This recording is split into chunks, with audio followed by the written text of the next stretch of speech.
સુરતના નાના વરાછામાં મેટ્રો પ્રોજેક્ટના કામમાં લાગેલી ક્રેન અચાનક ધરાશાયી થતાં અફરાતફરી મચી. સુરતમાં મેટ્રોની કામગીરી દરમિયાન દુર્ઘટના સર્જાઈ છે.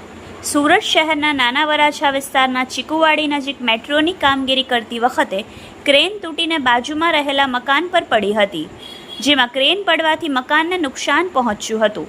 સમગ્ર ઘટનાનો વિડીયો સોશિયલ મીડિયામાં વાયરલ થઈ રહ્યો છે. મહાકાય ક્રેન મકાન પર પડતા ઘરને ભારે નુકસાન થયાની માહિતી મળી રહી છે.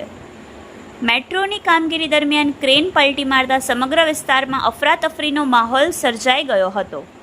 આ ઘટના બનતા આસપાસના લોકો મોટી સંખ્યામાં એકઠા થઈ ગયા હતા અને ફાયર વિભાગને ઘટના અંગે જાણ કરવામાં આવી હતી.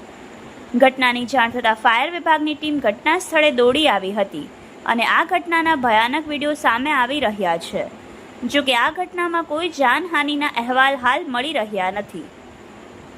રિપોર્ટર વિશાલ માંગુકિયા, યશવી ગુજરાત ન્યૂઝ, સુરત.